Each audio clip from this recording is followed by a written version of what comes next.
നമസ്കാരം. തടഞ്ഞാൽ തലതാഴ്ത്തി മടങ്ങുന്നവനല്ല മണിപ്പൂരിൻ്റെ മണ്ണിൽ നിന്നും തുടങ്ങി മുംബൈ തീരം വരെ യാത്ര ചെയ്യാനൊരുങ്ങുന്നത് എന്ന് മുഖ്യമന്ത്രി ബീരേൻ സിംഗിന് മനസ്സിലാവാൻ ഇത്തിരി സമയമെടുത്തുവെന്നു മാത്രം. നേരത്തെ ആ ബോധ്യം അങ്ങേർക്കുണ്ടാവേണ്ടതായിരുന്നു. ഇതേ മുഖ്യമന്ത്രിയുടെ പിടിപ്പുകേടുകൊണ്ട് മാസങ്ങൾക്ക് മുമ്പ് മണിപ്പൂർ കത്തിയെരിയാൻ തുടങ്ങിയപ്പോൾ കലാപബാധിതരെ സന്ദർശിക്കാൻ ചെന്ന രാഹുൽ ഗാന്ധിയെ തടഞ്ഞപ്പോൾ അതിൻ്റെ സൂചന ബീരേൻ സിംഗിന് കിട്ടിയിരുന്നു. അതുകൊണ്ടും പാഠം പഠിക്കാത്തതുകൊണ്ടാണ് ഭാരത് ജോഡോ ന്യായ് യാത്രയുടെ ഉദ്ഘാടനത്തിനും മണിപ്പൂരിലൂടെയുള്ള യാത്രയ്ക്കും അനുമതി നിഷേധിച്ചു കളയാം എന്ന് ബീരേൻ സിംഗിന് തോന്നിയത്. അനുമതി തന്നാലും ഇല്ലെങ്കിലും എടുത്ത തീരുമാനത്തിൽ നിന്നും പിറകോട്ടില്ലെന്ന് കോൺഗ്രസും രാഹുൽ ഗാന്ധിയും തീരുമാനിച്ചതോടെ ബീരേൻ സിംഗ് സർക്കാരിൻ്റെ ഇടുപ്പൊടിഞ്ഞു. യാത്രയുമായി മുന്നോട്ട് നീങ്ങുമെന്ന് കോൺഗ്രസ് പ്രഖ്യാപിച്ചതോടെ ഇംഫാലിൽ നിന്നുള്ള ഭാരത് ജോഡോ ന്യായ് യാത്രയുടെ ഫ്ലാഗ് ഓഫ് അനുവദിച്ചുകൊണ്ട് ഉത്തരവിറക്കാൻ ഒടുവിൽ സർക്കാർ നിർബന്ധിതരായിരിക്കുകയാണ്. നേരത്തെ അനുമതി വരുന്നതിനു മുമ്പ് ആസൂത്രണം ചെയ്തതുപോലെ യാത്ര ആരംഭിക്കുമെന്ന് കോൺഗ്രസ് ന്യൂഡൽഹിയിൽ വാർത്താസമ്മേളനത്തിൽ ഉറപ്പിച്ചു പറഞ്ഞതോടെയാണ് കാര്യങ്ങൾ വിചാരിച്ച പോലെ നീങ്ങില്ലെന്ന് മണിപ്പൂർ സർക്കാരിന് ബോധ്യമായത്. യാത്രയിൽ രാഷ്ട്രീയമില്ലെന്നും അതേസമയം ലോക്സഭാ തെരഞ്ഞെടുപ്പിന് തയ്യാറെടുക്കുകയാണെന്നും കോൺഗ്രസ് ജനറൽ സെക്രട്ടറി കെ.സി. വേണുഗോപാലും വ്യക്തമാക്കി.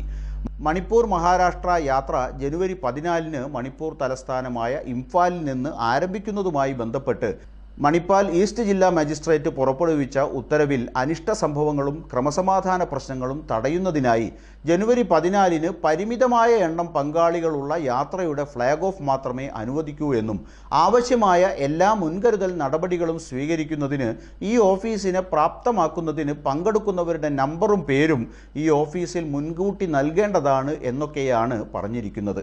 സംസ്ഥാനത്ത് നിലവിലുള്ള ക്രമസമാധാന നില കണക്കിലെടുത്ത് വേദിയിൽ യാത്രയുടെ ഉദ്ഘാടന ചടങ്ങിൽ വൻ ജനക്കൂട്ടം പ്രതീക്ഷിക്കുന്നതായി ഇംഫാൽ ഈസ്റ്റ് DSP സമർപ്പിച്ച റിപ്പോർട്ട് ഉത്തരവിൽ പരാമർശിക്കുന്നുണ്ട്.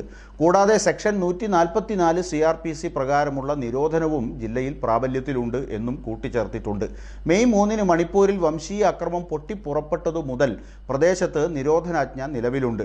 അക്രമത്തിൽ 185ഓളം പേർ കൊല്ലപ്പെടുകയും 100 കണക്കിന് പേർക്ക് പരിക്കേൽക്കുകയും ചെയ്തിരുന്നു. ഇംഫാലിലെ ഹപ്ത കാങ്ജൈബുങ് ഗ്രൗണ്ടിൽ നിന്ന് യാത്ര ഫ്ലാഗ് ഓഫ് ചെയ്യുന്നതിനായി കോൺഗ്രസ് സമീപിച്ചതിന് 8 ദിവസത്തിന് ശേഷമാണ് ഒടുവിൽ മണിപ്പൂർ സർക്കാർ അംഗീകാരം നൽകിയത്.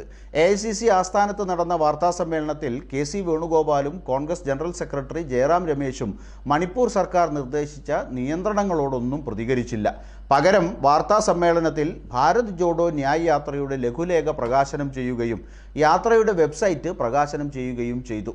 യാത്രയിൽ പങ്കെടുക്കാൻ ആഗ്രഹിക്കുന്നവർക്കെല്ലാം പങ്കെടുക്കാൻ തക്കവണ്ണം ഒരു ഫോൺ നമ്പറിൽ ഒരു മിസ്ഡ് കോൾ നൽകി യാത്രാ വോളണ്ടിയർമാരാകാൻ കഴിയുന്ന ന്യായ് യോദ്ധാസ് ക്യാമ്പയിൻ കോൺഗ്രസ് ആരംഭിച്ചതായും അറിയിച്ചു. പതിറ്റാണ്ടുകൾക്ക് മുമ്പ് ഇതിലും വലിയ തിട്ടൂരമിറക്കിയ വെള്ളക്കാരെ നിരായുധരായി നേരിട്ട് അവരുടെ അധികാരമുഷ്കിനെ കടൽ കടത്തിയ പാരമ്പര്യമുള്ള കോൺഗ്രസിനോട് ബീരേൻ സിംഗ് അല്ല ആര് കളിച്ചാലും വകവയ്ക്കില്ല എന്നു തന്നെയാണ് വാർത്താ സമ്മേളനത്തിൽ നേതാക്കൾ പരോക്ഷമായി സൂചിപ്പിച്ചത്. എന്തായാലും ഭാരത് ജോഡോ ന്യായ് യാത്രയ്ക്ക് മുമ്പിലുള്ള അവസാനത്തെ വൈതരണിയും നീങ്ങുകയാണ്.